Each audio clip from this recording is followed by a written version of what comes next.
그렇게 이해하겠습니다. 네?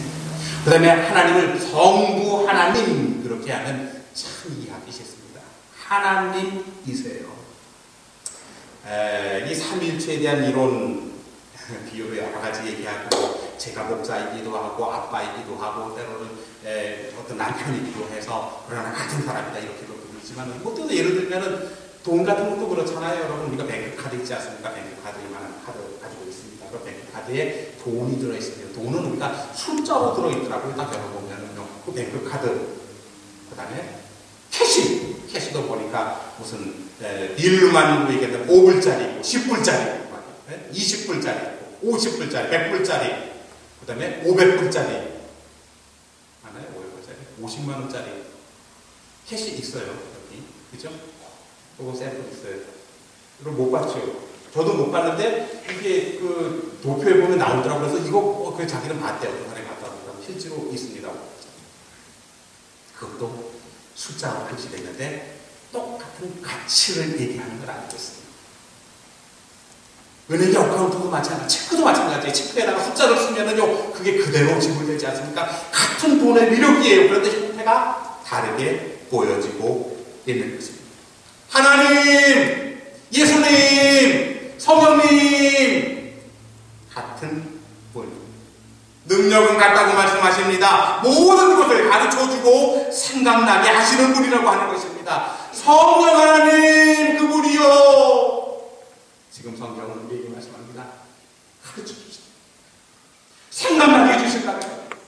그러니까 실망스럽고 좌절하고 막막한 것 같고 앞을 내다볼 수 없을 때 생각나야 될 분, 바로 성령 하나님이시라고 하는 것입니다. 여러분, 사람에게 견디기 힘든 것이 있다면 고독과 소외의 감정입니다. 왜 실망하느냐? 고독하기 때문에, 또 소외됐기 때문에, 어떤 그런 감정으로 말미암아 내가 실망하고 절망하기 싫습니다. 예수님의 제자들로 그래서요, 여러분, 예수님의 제자들이 3년 동안 예수님을 따라다니게 됐습니다. 그러면서요, 마지막에 예수님께서 뭐라고 하냐면, 이제 나 간다, 나 떠나간다 얘기합니다. 그럴 때 다가오는 어떤 두려움, 헤아릴 수가 없었습니다. 충격을 받았어요. 그래서 예수님께서 제자들에게 말씀하신 거예요. 야야야, 내가 가지만은 내가 아버지께 구하겠으니 그가 또 다른 보혜사, 말씀드렸잖아요. 보호해주고 혜택을 주는 헬퍼 카운슬러를 너희에게 영원토록 너희와 함께 있게 하실 일이, 요한복음 14장에 그런 말씀입니다. 그런데 또 뭐라 하냐면, 내가 떠나는 것이 너희에게 유익이라. 내가 떠나가지 아니하면 보혜사가 너희에게로 오시지 아니할 것이요, 가면 내가 그를 너희에게로 보내리니 하는 말씀이 나왔습니다. 그러니까 떠나간다는 두려워요. 그래, 보내주겠다 예수님께서 말씀하시는데 제자들의 절망은 계속되었습니다. 그들은 슬픔 속에 꽉 차여있게 되었어요. 급기야 예수님께서 십자가 못 박혀 돌아가셨어요. 사흘 만에 부활하셨습니다. 그러나 동이 번쩍 서이 번쩍 왔다 갔다 하시게 됩니다. 그러나 제자들의 마음은 안정될 수가 없었습니다. 불풀이 흩어집니다. 때로는 두려워하기도 합니다. 숨어서 지냅니다. 부활하신 게 40일 후에 성령을 다시 한번 약속하신 다음에 승천하시게 되었습니다. 그 후에 10일 후에 성령이 오셨다. 사도행전 2장에 성령이 오는 그런 장면 보게 되면은요, 사람이 다 같이 한 곳에 모였더니 120명의 사람들이 모였다, 그렇게 성경 기록되어 있지 않습니까? 소리가 났습니다. 자, 성령이 임했던 그 상황을 한번 생각해 보자고요. 120명 정도가 모였습니다. 거기에 소리가 나는데 갑자기 하늘로부터 급하고 강한 만한 소리가 크게 났다. 성경에 이렇게 되어 있습니다. 그래서 옛날 부흥강사 목사님들은 뭐 이렇게 소리가 말씀하시고 그러는데 그거를 흉내내시는 거예요. 그 모습을 보니까요, 불에 뭐 같은 것이 불에 거 있잖아요. 불에 화를 볼 때 끝에 이렇게 갈라진 것을 불에 혈압을 찍고 얘기하고 있어요. 그런 게 보였다고 성경은 기록하고 있습니다.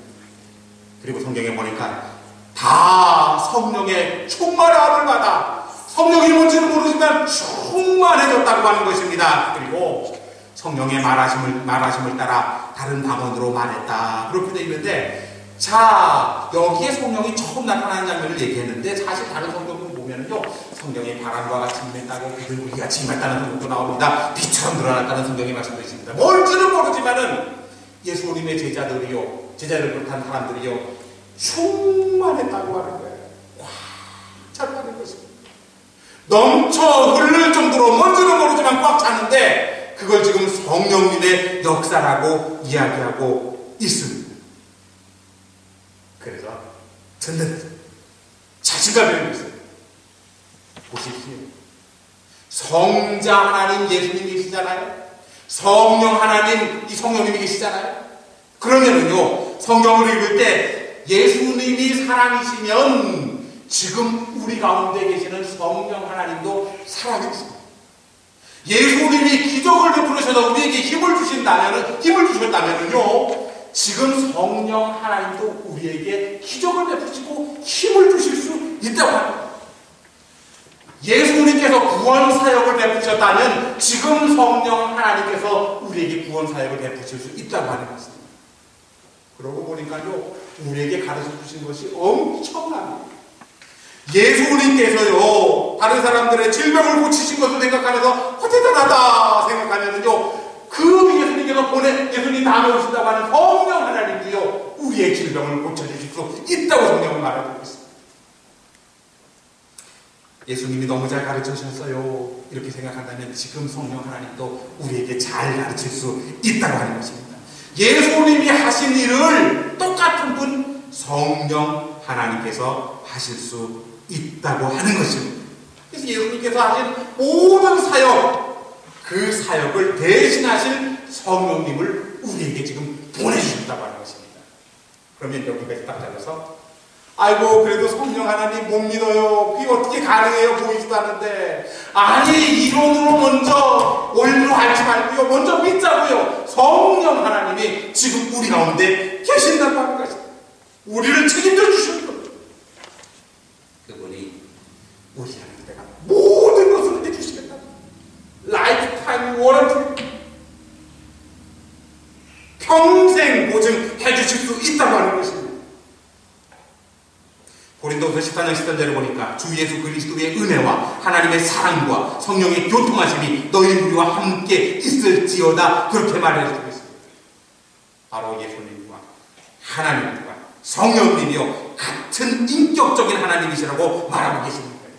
지금 보이진 않지만 그분은요 인격적인 하나님이에요. 감동을 가지고 계시는 분입니다. 의지를 가지고 계십니다.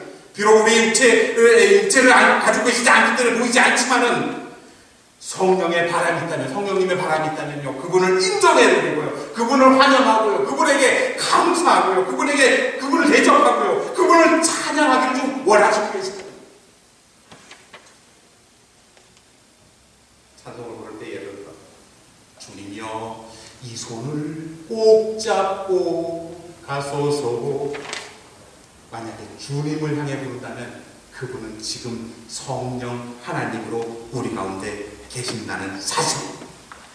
성경을 읽을 때 여러분 하나님이 무엇을 통해서 역사하셨다 생각하면은요 그 역사를 지금 이루시는 분은요 성령 하나님이 우리 가운데 계셔서 우리를 이끌어 주시고 도와주시고 가르쳐 주신다고 분명히 말씀하고 있습니다. 그러니까 그분에게 감사, 그분을 환영하고 어려운 일 때 그분을 찾고 말해요. 그분에게 의지하고. 그러니까 여러분 우리 이 한 말씀 붙잡자고 한 말씀이요. 그분이 다 해주시다고 지금 말씀하셨잖아요. 그러면 세상의 기독교 인구가 10분의 1이라고 10분의 1이라고요. 10분의 1인데 그 중에 10분의 1 중에 10분의 1이 이제 정기적으로 이제 교회를 다닌다고 이렇게 얘기를 하잖아요. 그래서 여러분들에게 예전에 말씀드렸나요? 기억나는데 10분의 1에 10분의 1 그러니까 100분의 1이에요. 그러니까 100분의 1에 여러분